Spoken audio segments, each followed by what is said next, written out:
Sugar લેવાથી જો વજન વધે છે તો શું સુગરમાં વધારે કેલરી છે? પ્રોટીન પાવડરની વાત છે વધારે, એ વધારે લોકોનો એક લેવાનો એક ટ્રેન્ડ છે, તો એ શું યોગ્ય છે? જે આર્ટિફિશિયલ પ્રોટીન છે એ ફેક્ટરીમાં બનેલું છે, એની અંદર બીજું કંઈ જ નથી, ફક્ત ને ફક્ત પ્રોટીન છે. એટલે જો તમારે વજન ઘટાડવા માટે પ્રોટીનનો ઉપયોગ કરવો હોય તો નેચરલ પ્રોટીનનો ઉપયોગ વધારે કરવો હિતાવહ છે. આ ઇન્સ્યુલિન રેઝિસ્ટન્સ છે એ કાયમી ધોરણે આપણે દૂર કરી શકીએ, અને એ જો કરી શકાતું હોય તો એ કેવી રીતે કરી શકાય?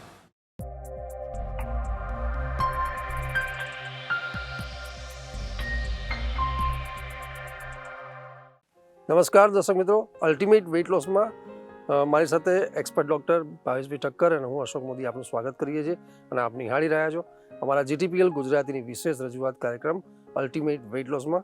ડૉક્ટર ભાવેશભાઈ આપનું સ્વાગત છે. નમસ્કાર. વેઇટ લોસના એક્સપર્ટ ડૉક્ટર ભાવેશ ઠક્કર કે જેમને ઓબેસિટી વિષયનો અભ્યાસ 1998માં નડિયાદ ખાતે આવેલ JS આયુર્વેદિક કોલેજથી BMS કર્યા પછી પોતાના ક્લિનિકની શરૂઆત કરી હતી.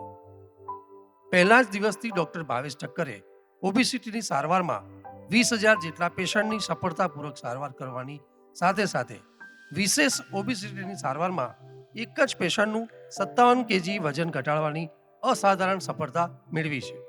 વેઇટ લોસ માટે ડૉક્ટર ભાવેશ ઠક્કરને 2007માં ગુજરાતના હેલ્થ મિનિસ્ટર શ્રી અશોકભાઈ ભટ્ટ દ્વારા સન્માનિત કરવામાં આવ્યા હતા, તેમજ 2021માં જાણીતી અભિનેત્રી નોરા ફતેહી દ્વારા ગુજરાતનું બેસ્ટ આયુર્વેદિક વેઇટ લોસ માટેનો એવોર્ડ પણ એનાયત થયો હતો.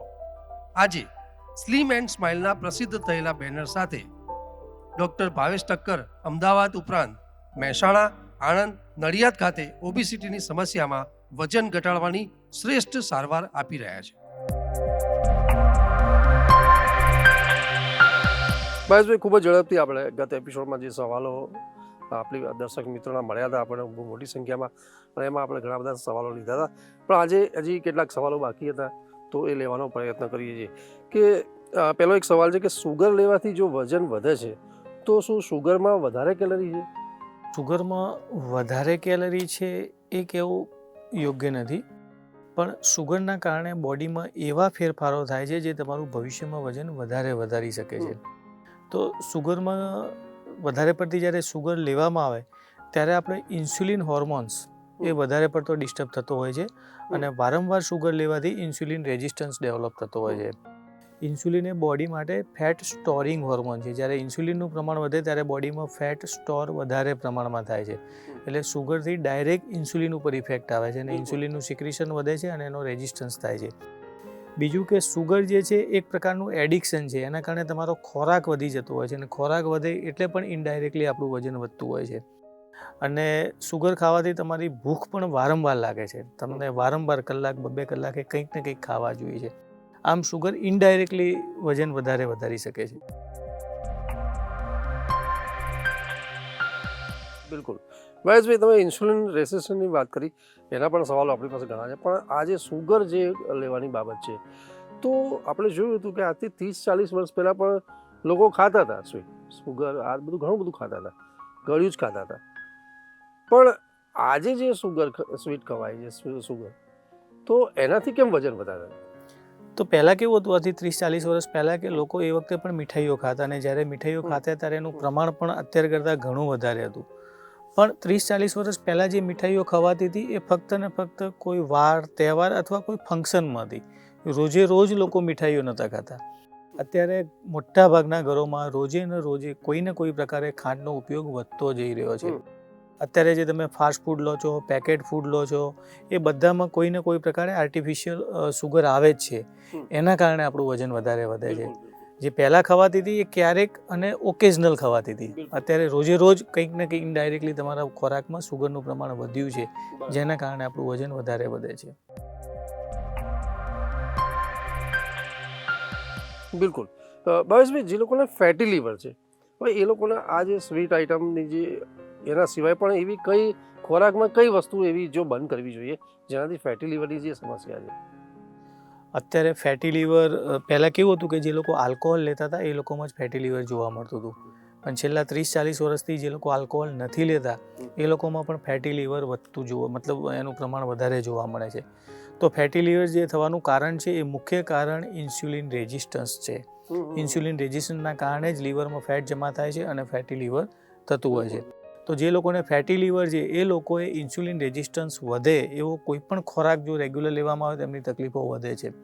તો ઇન્સ્યુલિન રેઝિસ્ટન્સ મોટા ભાગે જ્યારે વધારે પ્રમાણમાં ખાંડ લેવામાં આવે, વધારે પડતા ફ્રૂટનો ઉપયોગ કરવામાં આવે, વધારે પડતા ફ્રૂટ જ્યુસનો ઉપયોગ કરવામાં આવે, વારંવાર ખાવામાં આવે, આલ્કોહોલ જ્યારે વધારે પ્રમાણમાં લેવામાં આવે, કોલ્ડ ડ્રિંક્સ વધારે પ્રમાણમાં લેવામાં આવે, ફાસ્ટ ફૂડ વધારે પ્રમાણમાં લેવામાં આવે, ત્યારે ઇન્સ્યુલિન રેઝિસ્ટન્સ વધતો હોય છે. અને ઇન્સ્યુલિન રેઝિસ્ટન્સ વધવાથી તમારું ફેટી લીવર વધારે ડિસ્ટર્બ થઈ શકે છે. બિલકુલ. ભાવેશભાઈ, આપણે આજે જોયું છે કે જે ટ્રેન્ડ છે જે વજન ઘટાડવા માટે, એમાં જે પ્રોટીન પાવડરની વાત છે વધારે, કે લોકોનો એક લેવાનો એક ટ્રેન્ડ છે, તો એ શું યોગ્ય છે અથવા તો એ કામ ઇટ્સ વર્ક નોટ? ખરેખર પ્રોટીન શરીર માટે ખૂબ જરૂરી છે. પ્રોટીનથી મેટાબોલિઝમ આપણું ઇમ્પ્રૂવ થાય છે, પ્રોટીનથી મસલ્સ બિલ્ડ થતા હોય છે અને બોડી પણ એનાથી એની ઇમ્યુન સિસ્ટમ પણ વધતી હોય છે. પણ આ નેચરલ પ્રોટીનની વાત છે. જ્યારે તમે આર્ટિફિશિયલ પ્રોટીનનો વધારે પ્રમાણમાં ઉપયોગ કરો ત્યારે ફાયદાની જગ્યાએ નુકસાન કરી શકે છે.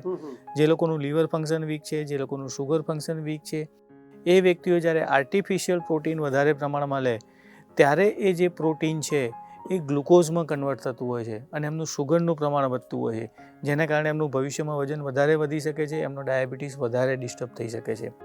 બીજું કે જે સ્ત્રીઓને માસિક બંધ થવાનું હોય છે, એટલે કે એમનો જ્યારે PMSનો સમયગાળો ચાલતો હોય છે, એ સમય દરમિયાન એમનામાં ઇન્સ્યુલિનની એફિકેસી ઘટી જતી હોય છે.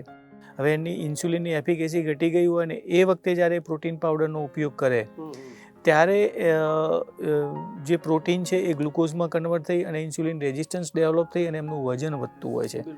માટે જે લોકોનું લીવર ફંક્શન વીક છે, શુગર ફંક્શન વીક છે અને જે સ્ત્રીઓમાં PMSનો સમય ચાલી રહ્યો છે, એ લોકોએ આર્ટિફિશિયલ પ્રોટીનનો ઉપયોગ બંધ કરવો જોઈએ.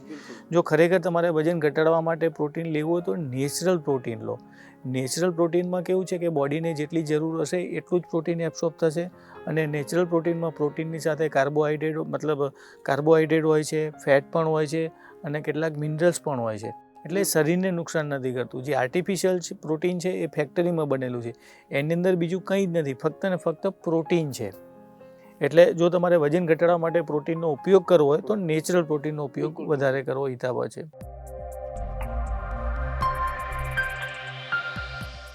ભાવેશભાઈ, આજે આપણે જોયું છે અને બધા જ લોકો પાસેથી સાંભળીએ છીએ કે જેમ તમે ઇન્સ્યુલિન રેઝિસ્ટન્સની વાત કરી, તો આજની લાઈફસ્ટાઈલમાં જે બધા જ રોગોનું કારણ ક્યાંક ને ક્યાંક લોકોનું એવું મંતવ્ય છે કે એ ઇન્સ્યુલિન રેઝિસ્ટન્સ છે.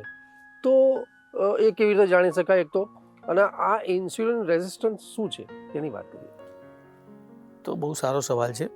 તો આપણે જે પણ ખોરાક ખાઈએ છીએ એ ખોરાકનું હોજરીમાં પાચન થાય છે. એનું પાચન થાય પછી બ્લડની અંદર ધીમે ધીમે ગ્લુકોઝનું પ્રમાણ વધે છે. બ્લડની અંદર જ્યારે ગ્લુકોઝનું પ્રમાણ વધે ત્યારે પેનક્રિયાઝમાંથી ઇન્સ્યુલિનનો સ્ત્રાવ થાય છે. પેનક્રિયાઝમાંથી જ્યારે ઇન્સ્યુલિનનો સ્ત્રાવ થાય એટલે આપણા શરીરના જે દરેક સેલ છે, જે કોષ છે, એ ઓપન થાય. અને એ ઓપન થાય એટલે બ્લડની અંદર જે ગ્લુકોઝ રહેલું છે એ દરેક કોષની અંદર જમા થાય અને આપણને એનર્જી મળે અને આપણે આપણું રૂટીન કામ કરી શકીએ. આ નોર્મલ પ્રોસેસ છે. હવે એક વખત તમે ખોરાક લીધો, એના કારણે ગ્લુકોઝનું પ્રમાણ વધ્યું, એના કારણે ઇન્સ્યુલિનનું સિક્રિશન થયું, એના કારણે સેલ ઓપન થયા અને સેલની અંદર પાછો ગ્લુકોઝ આવી ગયો. હવે સેલની અંદર જે ગ્લુકોઝ આવી ગયો છે એનો ઉપયોગ નથી થયો, એ પ્રોપર વપરાયો નથી અને તમે ફરીથી ખોરાક લો એટલે ફરીથી ગ્લુકોઝનું પ્રમાણ વધે એટલે ફરીથી ઇન્સ્યુલિનનો સ્ત્રાવ થાય. હવે ઇન્સ્યુલિન સેલને ઓપન કરવાનો પ્રયત્ન કરશે પણ સેલ તો ઓપન મતલબ ફૂલ જ છે એટલે પ્રોપર ઓપન નહીં થવાના. એટલે ઇન્સ્યુલિન બ્લડની અંદર ગ્લુકોઝનું લેવલ થોડુંક વધારે રહેવાનું એટલે પાછું પેનક્રિયાઝને સિગ્નલ મળે કે તમે વધારે ઇન્સ્યુલિન મોકલો એટલે ઇન્સ્યુલિન પાછો વધારે આવે, એ સેલને ઓપન કરવાનો પ્રયત્ન કરે. આવું જ્યારે વારંવાર થાય ત્યારે જે ઇન્સ્યુલિનની એફિકેસી હોય એ ધીમે ધીમે ઘટવા માંડે. જે 2 પોઈન્ટ 3 પોઈન્ટ 5 પોઈન્ટ ઇન્સ્યુલિન આવે અને સેલ ઓપન થઈ જતા હતા એ હવે 10 point 15 point 20 point 25 point insulin આવે ત્યારે જે ઓપન થતા હોય સેલમાં ગ્લુકોઝની કમી થઈ જાય એટલે પછી એટલે પહેલા જે 5 પોઈન્ટથી સેલ ઓપન થઈ જતા હતા એ હવે 10 પોઈન્ટ આવે તો જ ઓપન થાય, 15 પોઈન્ટ આવે તો જ ઓપન થાય. એને ઇન્સ્યુલિન રેઝિસ્ટન્સ કહેવામાં આવે છે. અને ઇન્સ્યુલિન રેઝિસ્ટન્સ આવે એટલે બોડીમાં બીજા બધા તકલીફો થવા માંડે છે. જો ઇન્સ્યુલિન તમારામાં ઇન્સ્યુલિન રેઝિસ્ટન્સ છે કે નહીં એ તમે બે રીતે જાણી શકો. એક તમારે ઘરે બેઠા માપવું હોય તો તમારી પેટનું માપ, કમરનું માપ ઇંચમાં લેવાનું, એના ભાગે તમારી હાઇટ ઇંચમાં લઈ અને એનો ડિવાઈડ કરવાનું. કમરનું માપ ભાગે તમારી હાઇટ ઇંચમાં. જો આનો જવાબ 0.53 કરતાં ઓછો આવે તો તમારા બોડીમાં ઇન્સ્યુલિન રેઝિસ્ટન્સ નથી. આનો જવાબ 0.3 અને 0.58ની વચ્ચે આવે તો માઇલ્ડ ઇન્સ્યુલિન રેઝિસ્ટન્સ છે, અને 0.58 કરતાં આનો જવાબ વધારે આવે તો આપણામાં સિવિયર ઇન્સ્યુલિન રેઝિસ્ટન્સ છે. બીજું આપણે બ્લડ રિપોર્ટ દ્વારા પણ જાણી શકીએ છીએ. તો એની અંદર પહેલો ટેસ્ટ છે અને જેને હોમો IR કહેવામાં આવે છે. તો આની અંદર તમારે ફાસ્ટિંગ ભૂખ્યા પેટનું ઇન્સ્યુલિન લેવાનું હોય છે અને ભૂખ્યા પેટનું ગ્લુકોઝ લેવાનું હોય છે, એટલે કે સુગર લેવાનું હોય છે. તો આ જે તમારો બ્લડ રિપોર્ટ આવે એમાં ફાસ્ટિંગ ઇન્સ્યુલિન ગુણ્યા ફાસ્ટિંગ સુગર ભાગ્યા 405, આનો જવાબ છે 1 કરતાં ઓછો હોવો જોઈએ તો આપણા બોડીમાં ઇન્સ્યુલિન રેઝિસ્ટન્સ નથી. આનો જવાબ જો 1 કરતાં વધારે આવે તો આપણા બોડીમાં ઇન્સ્યુલિન રેઝિસ્ટન્સ છે એમ આપણે જાણી શકીએ છીએ. બીજું આપણે કે જે 3 મહિનાની એવરેજ સુગર કરાવતા હોઈએ છીએ HB1AC, એની ઉપરથી પણ આપણા બોડીમાં ઇન્સ્યુલિન રેઝિસ્ટન્સ છે કે નહીં જાણી શકીએ. જો આપણો HB1AC 5.6 કરતાં ઓછો આવે છે તો આપણા બોડીમાં ઇન્સ્યુલિન રેઝિસ્ટન્સ નથી. જો આપણો HB1AC 5.6 અને 6ની વચ્ચે આવે છે તો માઇલ્ડ ઇન્સ્યુલિન રેઝિસ્ટન્સ છે, અને 6 કરતાં વધારે આવે તો સિવિયર ઇન્સ્યુલિન રેઝિસ્ટન્સ છે એમ આપણે જાણી શકીએ છીએ. ત્રીજું કે આપણે કોલેસ્ટ્રોલના રિપોર્ટ કરાવતા હોઈએ છીએ તો કોલેસ્ટ્રોલના રિપોર્ટમાં એક HDL અને બીજું ટ્રાઇગ્લિસરાઇડ, આ બે રિપોર્ટ પણ એમાં બતાવતા હોય છે. તો આપણે ટ્રાઇગ્લિસરાઇડ ભાગ્યા HDL કરીએ અને આનો જવાબ 2 કરતાં ઓછો આવવો જોઈએ. જો આનો જવાબ 2 કરતાં વધારે આવે છે તો આપણા બોડીમાં પણ ઇન્સ્યુલિન રેઝિસ્ટન્સ છે એમ આપણે જાણી શકીએ છીએ. ભાવેશભાઈ, આ ખરેખર બહુ સમજવા જેવી બાબત છે અને દર્શક મિત્રોને તમે જે ઇન્સ્યુલિન રેઝિસ્ટન્સ શું છે એ સમજવાની બાબત છે. મને એવું લાગે કે આ તાળા ચાવી જેવું કામ છે. હા, બસ તાળા ચાવી જેવું. ઇન્સ્યુલિન રેઝિસ્ટન્સ જ્યારે પેનક્રિયાસમાંથી ક્રિએટ થાય અને એ જો સેલમાં ગ્લુકોઝ પહોંચાડી દે તો બરાબર છે, અને ના પહોંચાડી શકે તો એ બ્લડમાં સુગર વધી જતું હોય અને આના લીધે ઇન્સ્યુલિન રેઝિસ્ટન્સ થાય. આ બહુ સરસ બાબત છે, એ સમજવાની બાબત છે. એની સાથે ભાવેશભાઈ આપણે વાત કરીએ કે જ્યારે ઇન્સ્યુલિન શરીરમાં રેઝિસ્ટન્ટ થાય છે તો એના લક્ષણો આપણે શું શું જોઈ શકીએ? તો ઇન્સ્યુલિન રેઝિસ્ટન્સ થાય ત્યારે શરીરમાં પણ કેટલાક ફેરફારો થતા હોય છે. તો આવા લોકોને વારંવાર ભૂખ લાગે છે, યુરિન પાસ કરવા વધારે જવું પડતું હોય છે, સાંજ પડે સખત થાક લાગે છે, પગની પિંડીઓમાં દુખાવો થતો હોય છે, ગળ્યું ખાવાની ઈચ્છા બહુ થતી હોય છે, જમ્યા પછી એમને કંઈક સ્વીટ જોઈએ જ. બીજું કે ગળાના પાછળના ભાગમાં કાળા ડાઘા પડી જાય છે, બગલની અંદર કાળા ડાઘા હોય છે. તો આ બધા લક્ષણો ઉપરથી પણ આપણે આમાં ઇન્સ્યુલિન રેઝિસ્ટન્સ છે કે નહીં એ તમે જાણી શકો છો. અને એના લીધે જે રોગોની શારીરિક સમસ્યા જે થવાની બાબત છે તો ઇન્સ્યુલિન રેઝિસ્ટન્સમાં કયા રોગોની શક્યતાઓ વધારે હોય અથવા તો થતા હોય? તો ઇન્સ્યુલિન રેઝિસ્ટન્સના કારણે બધા જ મેટાબોલિક ડિસઓર્ડર થઈ શકે છે. એટલે કે જ્યારે ઇન્સ્યુલિન રેઝિસ્ટન્સ થાય ત્યારે કેટલાક લોકોનું બીપી વધતું હોય છે, કેટલાક લોકોને ડાયાબિટીસ થઈ શકે છે, કેટલાક લોકોને ફેટી લીવરનો પ્રોબ્લેમ થઈ શકે છે, કોલેસ્ટ્રોલ વધી શકે છે, ભવિષ્યમાં હાર્ટ પ્રોબ્લેમ થઈ શકે છે, યુરિક એસિડનું પ્રમાણ વધી શકે છે, સ્ત્રીઓમાં PCOD અથવા PCOS જોવા મળે છે. આ બધા જ રોગો ઇન્સ્યુલિન રેઝિસ્ટન્સના કારણે થાય છે. ભાવેશભાઈ, જે ઇન્સ્યુલિન રેઝિસ્ટન્સ છે એ કયા કારણે થઈ શકે આપણા હિસાબે? અગાઉ આપણે સમજ્યા કે જ્યારે બ્લડની અંદર ગ્લુકોઝનું પ્રમાણ વધે ત્યારે ઇન્સ્યુલિન રેઝિસ્ટન્સ થવાની શક્યતાઓ વધી જતી હોય છે. તો જ્યારે વારંવાર તમે ખાવામાં આવે, મતલબ એક વખતનો ખોરાક પચ્યો નથી તમે બીજી વખત ખાઓ છો, તો આ રીતે વારંવાર ખાવાથી ભવિષ્યમાં ઇન્સ્યુલિન રેઝિસ્ટન્સ થઈ શકે છે. ખોરાકની અંદર વધારે પડતા ખાંડનો ઉપયોગ કરવામાં આવે, વધારે પડતા સ્વીટ્સનો મતલબ મીઠાઈઓનો ઉપયોગ કરવામાં આવે, વધારે પડતા કોલ્ડ ડ્રિંક્સનો ઉપયોગ કરવામાં આવે ત્યારે પણ ભવિષ્યમાં ઇન્સ્યુલિન રેઝિસ્ટન્સ થઈ શકે છે. વધારે પડતા ફ્રૂટ અને ફ્રૂટ જ્યુસનો ઉપયોગ કરવામાં આવે એના કારણે પણ ભવિષ્યમાં ઇન્સ્યુલિન રેઝિસ્ટન્સ થઈ શકે છે. વધારે પડતા આલ્કોહોલનો ઉપયોગ કરવામાં આવે, જ્યારે લાંબો સમય સ્ટ્રેસમાં વ્યક્તિ રહેતી હોય ત્યારે પણ ઇન્સ્યુલિન રેઝિસ્ટન્સ થઈ શકે છે. હાઈ ગ્લાયસેમિક ઇન્ડેક્સ અને હાઈ ઇન્સ્યુલિન ઇન્ડેક્સવાળા ખોરાકનો જ્યારે વધારે પ્રમાણમાં ઉપયોગ કરવામાં આવે ત્યારે પણ ઇન્સ્યુલિન રેઝિસ્ટન્સ થઈ શકે છે. ભાવેશભાઈ, પણ એવું ના થઈ શકે કે આ ઇન્સ્યુલિન રેઝિસ્ટન્સ છે એ કાયમી ધોરણે આપણે દૂર કરી શકીએ, અને એ જો કરી શકાતું હોય તો એ કેવી રીતે કરી શકાય? ઇન્સ્યુલિન રેઝિસ્ટન્સને અમુક લેવલે તમે રિવર્સ કરી શકો છો. જો એનું તમારું શરૂમાં જ ઇન્સ્યુલિન રેઝિસ્ટન્સ થયો છે તો તમે તમારા ખોરાકમાં થોડા ઘણા ફેરફાર કરી દો, એ પ્રમાણેની એક્સરસાઇઝ સ્ટાર્ટ કરી દો તો 100% ઇન્સ્યુલિન રેઝિસ્ટન્સ દૂર થઈ શકે છે. અને ઇન્સ્યુલિન રેઝિસ્ટન્સ દૂર થાય તો એની સાથે સાથે જે બીપી છે, ડાયાબિટીસ છે, હાઈ કોલેસ્ટ્રોલ છે, હાર્ટ પ્રોબ્લેમ છે, ફેટી લીવર છે, એને પણ તમે રિવર્સ કરી શકો છો. બિલકુલ. તમે આ જે બધી સમસ્યાની વાત કરી કે ડાયાબિટીસ છે, બ્રેઇન છે, હાર્ટની વાત છે, તો એ ઇન્સ્યુલિન રેઝિસ્ટન્સમાં છે. પણ જે આજકાલ જે બાબત છે વધારે આપણે જોઈ રહ્યા છે સ્ટ્રેસ, તો સ્ટ્રેસ પણ એક કારણ થઈ શકે ઇન્સ્યુલિન રેઝિસ્ટન્સ. તો એ કેવી રીતે? જેવી રીતે ખોરાકમાં આપણે વારંવાર લઈએ ને એના કારણે બ્લડની અંદર ગ્લુકોઝનું પ્રમાણ વધે અને એના કારણે ઇન્સ્યુલિન રેઝિસ્ટન્સ થાય છે, એમ સ્ટ્રેસથી પણ આપણો બોડીમાં ઇન્સ્યુલિન રેઝિસ્ટન્સ થઈ શકે છે. જ્યારે લાંબા સમય સુધી આપણું બોડી સ્ટ્રેસમાં હોય ત્યારે આપણા બ્લડની અંદર કોર્ટિસોલ હોર્મોન્સનું પ્રમાણ વધતું હોય છે. અને કોર્ટિસોલ એક કેટાબોલિક હોર્મોન છે. એ આપણા મસલ્સમાંથી પ્રોટીનને છૂટું પાડી અને બ્લડની અંદર ગ્લુકોઝનું પ્રમાણ વધારે છે. જેમ આપણે ખોરાક લઈએ અને બ્લડની અંદર ગ્લુકોઝનું પ્રમાણ વધે, એમ સ્ટ્રેસના કારણે પણ ઇનડાયરેક્ટલી બ્લડની અંદર ગ્લુકોઝનું પ્રમાણ વધે. અને કોન્સ્ટન્ટ બ્લડની અંદર જ્યારે ગ્લુકોઝનું પ્રમાણ વધે ત્યારે ઇન્સ્યુલિન રેઝિસ્ટન્સ થઈ શકે છે. બિલકુલ.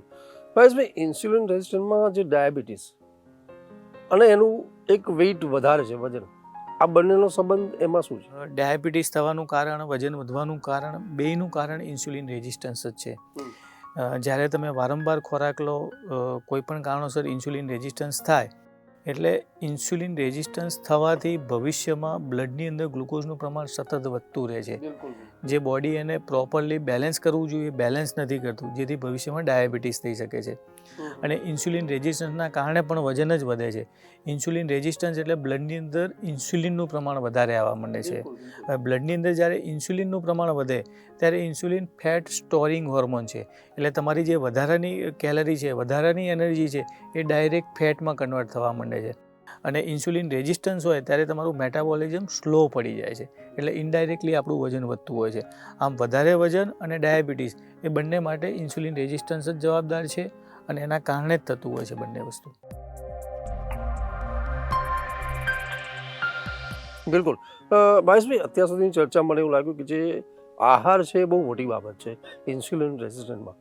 તો ઇન્સ્યુલિન રેઝિસ્ટન્સને દૂર કરવાની જે બાબત છે એમાં જે ખોરાક લેવાની બાબત છે, તો કયો ખોરાક આપણે એવોઇડ કરવો જોઈએ અથવા તો લેવો જોઈએ વધારે, અને એમાં જે એક્સરસાઇઝની બાબત છે એ કઈ હોવી જોઈએ?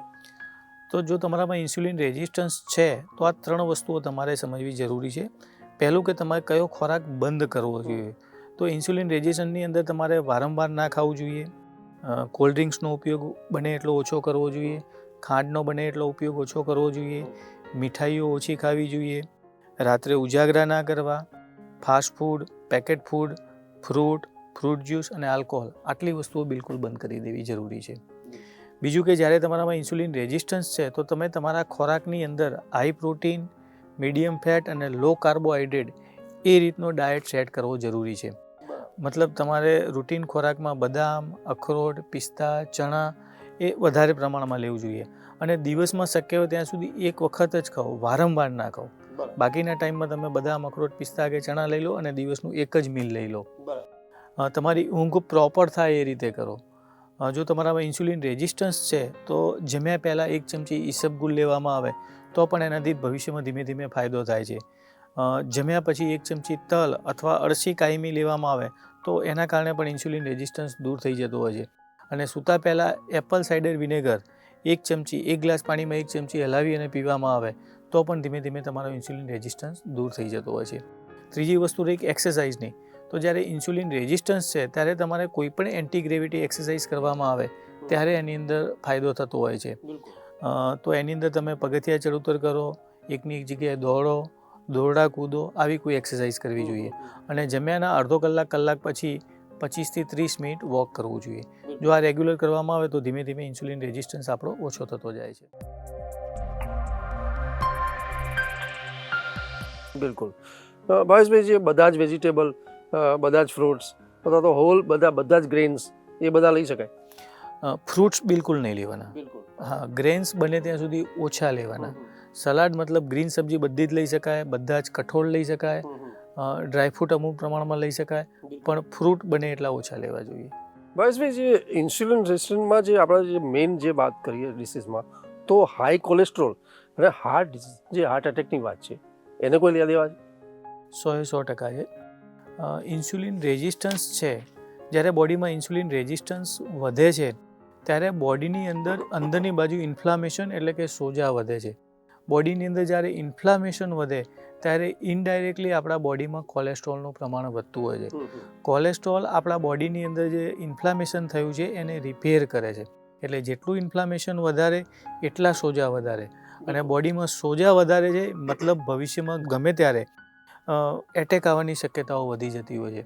કારણ કે તમારો જે ઇન્સ્યુલિન રેઝિસ્ટન્સના કારણે બોડીમાં ઇન્ફ્લામેશન વધતું હોય છે ત્યારે એની અંદર કંઈક ને કંઈક પ્લેક એટલે કંઈક ને કંઈક જમા થતું હોય છે, અને ક્યારેક ત્યાંથી જે બ્લોકેજ હોય એ બ્લોકેજ થવાની શક્યતાઓ વધી જતી હોય છે. બિલકુલ. ભાવેશભાઈ, આપણે હવે જોઈશું કે જે વેઇટ ગેઇનના હિસાબે શરીરમાં જે શારીરિક સમસ્યાઓ બનતી હોય છે અને જે ક્યાંક રોગોમાં પણ પરિણમતા હોય છે, તો એવા કોઈ રોગો, એવી શારીરિક કોઈ સમસ્યાઓ કે જે વજન વધવાથી થતી હોય અને એમાં આપણે વેઇટ લોસ કરી અને એને રિવર્સ કરી શકીએ અથવા તો નોર્મલ કરી શકીએ, એવી કોઈ બાબત? હા, જે લોકોનું વજન વધારે છે સાથે સાથે એ લોકોમાં બીપી છે, ડાયાબિટીસ છે, કોલેસ્ટ્રોલ વધારે આવતું હોય છે, ફેટી લીવર છે, યુરિક એસિડ વધારે આવે છે, પીસીઓડી અથવા પીસીઓએસ છે, તો આ બધી જે કન્ડિશન છે એની અંદર જો તમારું વજન ઘટે તો આ બધામાં તમે રિવર્સ થઈ શકો છો. એટલે કે તમે એ બધામાંથી મુક્તિ મેળવી શકો છો અને એ બધાની દવાઓ તમે બંધ પણ થઈ શકે છે. મતલબ જો તમારું વજન ઘટે તો એની સાથે તમારી BP, diabetes, high cholesterol, fatty liver અને પીસીઓડી પીસીઓએસ માટેની કોઈ ટ્રીટમેન્ટ ચાલતી હોય અથવા એની કોઈ દવાઓ લેતા હોય તો તમે ધીમે ધીમે ઓછી કરી શકો છો અથવા બંધ પણ થઈ શકે છે. બિલકુલ. હવે એક કોમન સવાલો બધા દર્શક મિત્રોને ઘણા બધા છે કે વજન ઘટાડવા માટે રોજ જે ખોરાક લેવાની બાબત છે કેલરીને લઈને, એ કેટલો હોવો જોઈએ, કેટલી કેલરીનો ખોરાક લેવો જોઈએ? કેલરી પણ બહુ આઉટડેટેડ શબ્દ છે કે જનરલી આપણે એવું માનતા હોઈએ છીએ કે આપણા બોડીને રોજે રોજ 1500 કે 2000 કેલરી લેવી જોઈએ. પણ એ 2000 કેલરી તમે કઈ રીતે નક્કી કરી શકશો? એક રોટલીમાં ધારો કે એમ કહો છો કે 100 કેલરી છે, તો કઈ રોટલી, એની સાઇઝ કેટલી, એની થિકનેસ કેટલી, એમાં ઘી લગાવ્યું છે કે નથી લગાવ્યું, એ ગરમ કરી છે તો કેટલી ગરમ થઈ છે, તો આ બધી સિચ્યુએશન આપણે માપી નથી શકતા. એટલે એક્ઝેક્ટ આપણે કેટલી કેલરી લેવી જોઈએ ને એ આપણને ખ્યાલ નથી આવતો. બીજું કે કોઈનું મેટાબોલિઝમ ફાસ્ટ છે, એ લોકોનો મતલબ એમની જઠરાગ્નિ, એમનો પાચક અગ્નિ સારો છે, તો એ લોકો 3000-4000 કેલરી લેશે તો પણ એમનું વજન નથી વધવાનું. અને જે લોકોનું મેટાબોલિઝમ સ્લો છે એ 2000 કેલરી લેશે તો પણ એમનું વજન નથી ઘટવાનું, કંઈક ને કંઈક વધવાનું છે. એટલે વજન ઘટાડવા માટે કેટલી કેલરી ખોરાક લેવો ને એ પ્રોપર વસ્તુ ખરેખર નથી. વજન ઘટાડવા માટે અથવા રૂટીન માટે આપણા શરીરને જેટલી ભૂખ હોય એના કરતાં થોડો ખોરાક ઓછો લેવો એ વધારે હિતાવહ છે. દરેક વ્યક્તિની ભૂખ અલગ અલગ હોય છે, એટલે દરેક વ્યક્તિને એમની જેટલી ભૂખ હોય એના કરતાં થોડો ખોરાક ઓછો લેવો. એક જ વ્યક્તિમાં પણ એની રોજે રોજ ભૂખ અલગ અલગ હોય છે, ક્યારેક એને વધારે ભૂખ હોય છે, ક્યારેક ઓછી ભૂખ હોય છે. એટલે કોઈ ફિક્સ નિયમ કરતાં તમારી જેટલી ભૂખ હોય એના કરતાં 15-20-25% ખોરાક ઓછો લેવામાં આવે તો તમારું વજન ધીમે ધીમે ઘટે અથવા એ મેન્ટેન રહેતું હોય છે. ભાવેશભાઈ, છેલ્લે એક જે સવાલ છે કે આપણે ઇન્સ્યુલિન રેઝિસ્ટન્સમાં એક વધારે સવાલ થાય છે કે જે લોકો ઓબેસ છે વધારે અથવા તો ઓવરવેઇટ છે અને બીએમઆઈ પણ 30થી વધારે આવે છે, તો શું એ લોકોને ઇન્સ્યુલિન રેઝિસ્ટન્સનો ખતરો વધારે છે? જનરલી ઇન્સ્યુલિન રેઝિસ્ટન્સના કારણે જે વજન વધતું હોય છે એ પેટના ભાગમાં અને મિડ સેક્શનમાં એટલે કે પેટના સાઈડના ભાગમાં વજન વધારે વધતું હોય છે. એટલે તમારો બીએમઆઈ વધારે છે એની ઉપરથી તો નહીં, પણ જો તમારું વજન વધારે છે ને પેટના ભાગમાં અને પેટના સાઈડના ભાગમાં જો ચરબી વધારે છે તો એ લોકોમાં ઇન્સ્યુલિન રેઝિસ્ટન્સ હોવાની શક્યતાઓ વધારે હોય છે. જનરલી જે લોકોનું વજન વધારે છે એમાંથી 50થી 60% લોકોમાં ઇન્સ્યુલિન રેઝિસ્ટન્સના કારણે જ વજન વધતું હોય છે. ભાવેશભાઈ, આપનો ખૂબ ખૂબ આભાર, ધન્યવાદ કે આજના એપિસોડમાં પણ ઘણા બધા આપણે જે સવાલો હતા કે દર્શક મિત્રોના કે જે એ લોકોને ક્યાંક મિટ્સ બનતા હતા અને વેઇટ ગેઇન અને વેઇટ લોસમાં જે બાબતો છે ખૂબ જ સારી બાબત છે. દર્શક મિત્રો, આપના સવાલો અમને લગાતાર મળતા હોય છે અને મોટી સંખ્યામાં મળતા હોય છે, તો અમે નામ સાથે નથી લેતા, પણ એમાંથી કોમન સવાલો લઈ અને અમે આપની સમસ્યાને સમાધાન સુધી પહોંચવાનો પ્રયત્ન કરતા હોય છે. વન્સ અગેન ભાવેશભાઈ, આપનો ખૂબ ખૂબ આભાર. હજી આપના સવાલો છે અને જે સ્ક્રીન ઉપર જે નંબર છે એની પર ચોક્કસપણે આપ કાર્યક્રમમાં આપના સવાલો મોકલી શકો છો અને એનું આપણે સમાધાન લેવાનો પ્રયત્ન કરીશું. અત્યારે રજા આપશો. નમસ્કાર. નમસ્કાર.